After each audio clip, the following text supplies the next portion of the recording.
ममता का हृदय मुंशी प्रेमचंद जी की कहानी है। बहुत ही एक हृदय स्पर्शी कहानी है। इसमें एक माँ अपने बच्चे का बदला किस तरह समाज से लेती है उसको दर्शाया गया है। कृपया कहानी को अंत तक सुने और सब्सक्राइब करें मेरे चैनल को। धन्यवाद। कहानी इस प्रकार है। माधवी एक विधवा गरीब औरत थी। उसकी आँखों के सभी सामने सारा संसार अंधेरा सा छा रहता था। कोई उसका मददगार नहीं दिखाई दे रहा था। उस निर्धन घर में वह अकेले पड़ी रोती रहती और कोई आंसू पोंछने वाला नहीं था। उसके पति को मरे हुए 22 वर्ष हो गए थे। घर में कोई संपत्ति न थी। आज उसका जवान बेटा उसकी गोद से छीन लिया गया था। और छीनने वाले कौन थे? अगर मृत्यु ने छीना होता तो वह सब्र कर लेती। मौत से किसे द्वेष हो सकता था, मगर स्वार्थियों ने के हाथों यह अत्याचार हुआ था।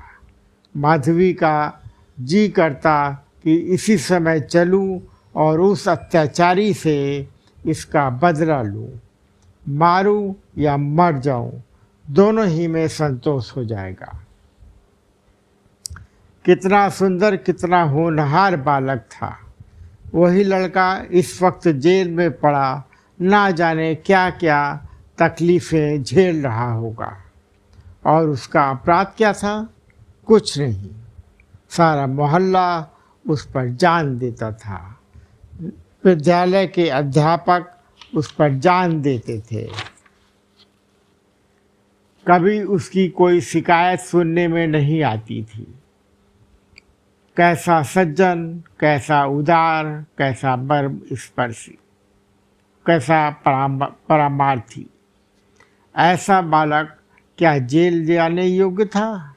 अत्याचार से पीड़ित प्राणियों की मदद के लिए हमेशा तैयार रहता था।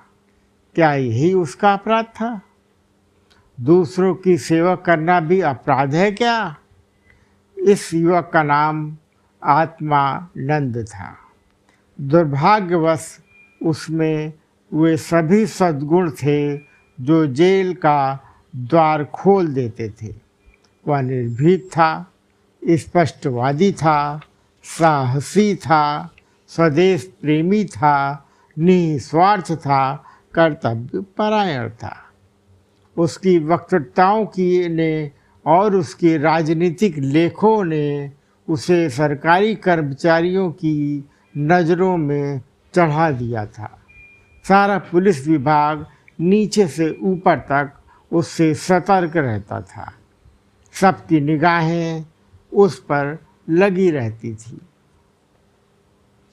आखिर जिले में एक डाका पड़ा। आत्मानंद के घर की तलाशी हुई।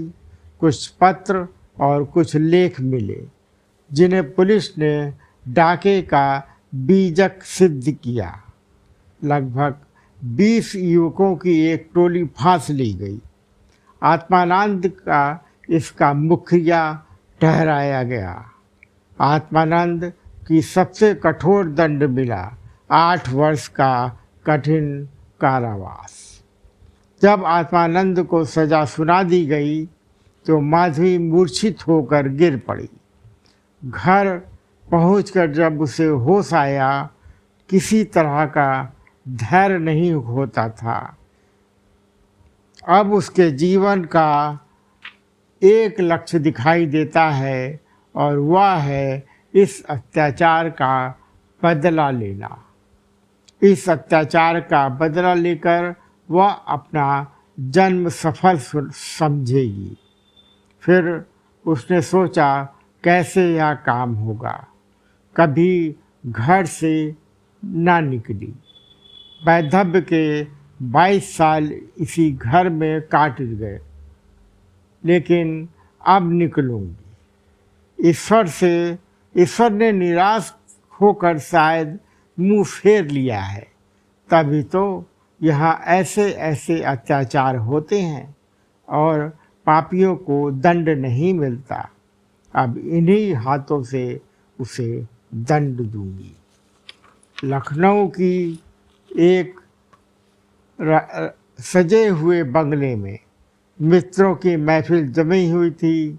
गाना बजाना हो रहा था। चारों तरफ पुलिस के कर्मचारी नजर आ रहे थे। यह बंगला पुलिस के सुपरिटेंडेंट मिस्टर बागची का है। कुछ दिन पहले उन्होंने एक मार्के का मुकदमा जीता था।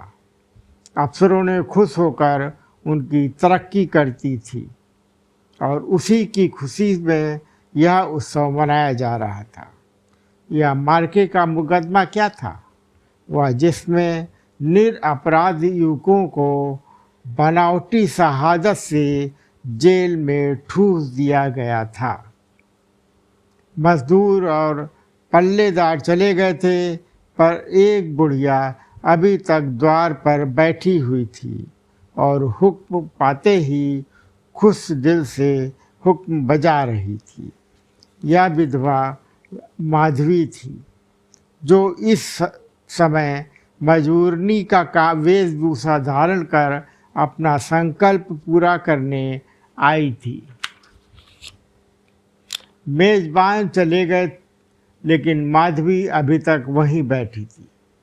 सहसा मिस्टर बागची ने पूछा, बुढ़िया तू यहाँ क्यों बैठी है? तू जाती क्यों नहीं?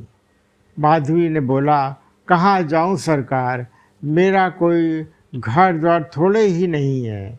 हुक्म हो तो यहीं पड़ी रहूँ। बागची, नौकरी करोगी? माधवी, क्यों नहीं करूँगी पर सरकार, यही तो चाहती हूँ। बागची, लड़का खिला सकती है? माधवी, हाँ हुजूर, वह मेरे मन का काम है। बागची, अच्छी बात है, तू आज ही से यहाँ रहे। जा घर में देख, जो काम बताए वही कर। 1 महीना बीत गया। माधवी इतना तन मन से काम करती है कि सारा घर उससे खुश है। मिस्टर बागची के लड़के हो चुके थे, पर यही सबसे छोटा बच्चा बच रहा था।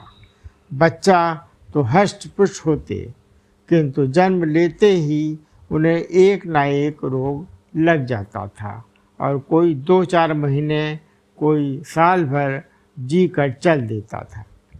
माँ बाप दोनों इस शिशु पर प्राण देते थे। माधवी से यह बालक इतना घुल मिल, इतना हिल गया था कि एक क्षण के लिए भी उसकी गोद से ना उतरता। उसी को वह अपनी माता समझता। माँ बीमार रहती और आलस्य एवं कमजोरी के कारण गोद में लेकर टहल नहीं पाती थी। माधवी सोचती कि यह कैसा पैसा बरसता होगा, किंतु उसे आश्चर्य हुआ कि बड़ी मुश्किल से महीने का खर्च पूरा पड़ता है। एक दिन माधवी ने कहा, बच्चे के लिए एक गाड़ी मंगवा दो। मिसेज बागची बोली, कहाँ से मंगवा दूँ? कम से कम 50-60 रुपए में आएगी। इतने रुपए कहाँ हैं? माधवी, मालकिन, आप भी ऐसा कहती हैं। मिसेज बागची बोली, झूठ नहीं कहती। बाबूजी की पहली स्त्री से 5 लड़कियां और हैं। सब इस समय इलाहाबाद के एक स्कूल में पढ़ रही हैं। बड़ी की उम्र 15-16 वर्ष से कम ना होगी। आधा वेतन तो उधर ही चला जाता है। पाँचों के विवाह में कम से कम 25,000 लगेंगे। मैं चिंता के मारे मरी जाती हूँ। मुझे कोई दूसरी बीमारी नहीं है, केवल चिंता का रोग है। माधवी, घूस भी तो मिलती होगी। मिसेज बागची, ऐसी कमाई में बरकत नहीं होती। यही क्यों सच पूछो तो इसी घूस ने हमारी अब दुर्गति कर रखी है। बार बार मना करती हूँ, हराम की कौड़ी घर में न लाया करो, लेकिन मेरी कौन सुनता है। माधवी अपना सर्वनाश की बात याद करके एक क्षण के लिए उसे बागजी पर क्रोध तो आता, पर मन कुत्सित ना होता। इस परिवार पर अब उसे दया आती थी। सोचती, लड़कियों का विवाह कहाँ से करेगी। स्त्री को जब देखो बीमार ही रहती है, उस पर बाबूजी को एक बोतल शराब भी रोज चाहिए। ये लोग स्वयं अभागे हैं। जिसके घर में 5-5 कुंवारी कन्याएं हों, बालक होकर मर जाता हो, पर घर वाली बीमार रहती हो, उस पर तो यूं ही ईश्वर का कोप है। उससे तो मैं अभागिन ही अच्छी। माधवी एक दिन अपने घर चली गई। बच्चा रोने लगा तो माँ ने एक नौकर को दिया, इसे बाहर बहला ला। नौकर ने बाहर ले जाकर हरी हरी घास पर बैठा दिया। पानी बरसा और निकल गया। बालक पानी में ही छपाके लगाने लगता है और खूब उमंग उमंग कर पानी में लौटने लगता है। नौकर बैठा और आदमियों के साथ घंटा गुजार देता है। घर आया तो उसकी नाक बह रही थी। रात को माधवी ने आकर देखा तो बच्चा खांस रहा था। आधी रात के करीब उसके गले से खुरखुर की आवाज़ निकलने लगी। माधवी का कलेजा सन्न रह गया। स्वामिन को जाकर बोली, देखो तो क्या हो गया है। स्वामिन हकबकाकर उठ बैठी। बालक की खुरखुराहट सुनी तो पांव तले जमीन निकल गई। यह भयंकर आवाज़ उसने कई बार सुनी थी और उसे खूब पहचानती थी। व्यग्र होकर बोली, जरा आग जलाओ। सारी रात दोनों बालक को सेंकती रही। किसी तरह सवेरा हुआ। मिस्टर बागची को खबर मिली तो सीधे डॉक्टर के यहाँ दौड़े। खैरियत इतनी थी कि जल्द एहतियात की गई। 3 दिन में अच्छा हो गया। सच पूछो तो माधवी की तपस्या ने बालक को बचा लिया।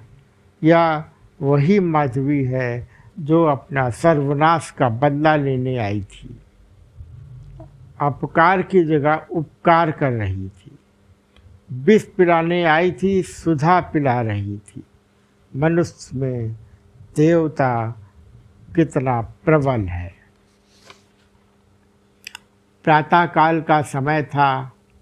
सहसा मिस्टर बागची ने कहा, बूढ़ी, हम जब तक जिएंगे तुम्हारा यश गाएंगे। तुमने बच्चे को जिला दिया। स्त्री, यह देवी बनकर हमारा कष्ट निवारण करने के लिए आ गई। मैं तो अभागिन हूँ। अब की तुम्हारे ही पूर्ण प्रताप से बच्चा संभल गया। मुझे तो इसे गोद में लेने से डर लगता है। इसे तुम आज से अपना बच्चा समझो। तुम्हारा होकर शायद बच जाए। हम अभागे हैं। आज से तुम इसकी माता हो जाओ। तुम इसे अपने घर ले जाओ। वास्तव में तुम ही इसकी माता हो। मैं तो राक्षसी हूँ। माधवी, बहू जी, भगवान सब कुशल करेंगे। क्यों जी इतना छोटा करती हो। मिस्टर बागची बोले, नहीं नहीं बूढ़ी माता, इसमें कोई हर्ज नहीं है। मुझसे स्वयं मेरी माताजी ने एक धोबिन के हाथ बेच दिया था। मेरे 3 भाई मर चुके थे। मैं जो बच गया तो माँ बाप ने समझा बेचने से ही इसकी जान बच गई। तुम इस शिशु को पालो पोसो, इसे अपना पुत्र समझो। खर्च हम बराबर देते रहेंगे। कभी कभी जी चाहेगा आकर देख लिया करेंगे। मैं कुकर्मी हूँ, जिस पेशे में हूँ उसमें कुकर्म किए बगैर काम नहीं चल सकता। झूठी शहादतें बनानी ही पड़ती हैं। आत्मा इतनी दुर्बल हो गई है कि प्रलोभन में पड़ ही जाता हूँ। अगर ना पढ़ूँ तो आज नालायक बनाकर निकाल दिया जाऊँ। अंग्रेज हजारों भूल करें, कोई नहीं पूछता। हिंदुस्तानी एक भूल भी कर बैठे तो सारे अफसर उसके सिर पर हो जाते हैं। तो बोलो भी स्वीकार करती हो? माधवी गदगद होकर बोली, बाबूजी आपकी इच्छा है तो मुझे भी जो कुछ बन पड़ेगा आपकी सेवा कर दूंगी। भगवान बालक को अमर करे, मेरी तो उससे यही विनती है। बालक अभी तक चादर ओढ़े सो रहा था। माधवी ने दूध गर्म हो जाने पर उसे झूले पर से उठाया तो चिल्ला पड़ी। बालक की देह ठंडी हो गई थी और मुंह पर वह पीलापन आ गया था जिसे देखकर कलेजा हिल जाता है। आंखों से आंसू बहने लगते हैं। माधु ने शिशु को गोद से चिपका लिया, हालांकि नीचे उतार देना चाहिए था। कोहराम मच गया। दिन भर मातम होता रहा। बाप रोता था, माँ तड़पती थी और माधवी बारी बारी से दोनों को समझाती थी। यदि अपने प्राण देकर वह बालक को जिला सकती तो इस समय अपना धन्य भाग्य समझती। वह अहित का संकल्प लेकर यहाँ आई थी और आज जब उसकी मनोकामना पूरी हो गई और उसे खुशी से फूला न समाना था चाहिए था, उसे कहीं वो पीड़ा हो रही थी जो अपने पुत्र की जेल यात्रा में हुई थी। अपने अपने आई थी और खूब रोती जा रही थी। रुलाने आई थी और खुद रोती जा रही थी। माता का हृदय दया का आगार है। वह देवी है। विपत्ति की क्रूर लीलाओं भी उस स्वच्छ निर्मल स्रोत को मलिन नहीं कर सकती। धन्यवाद।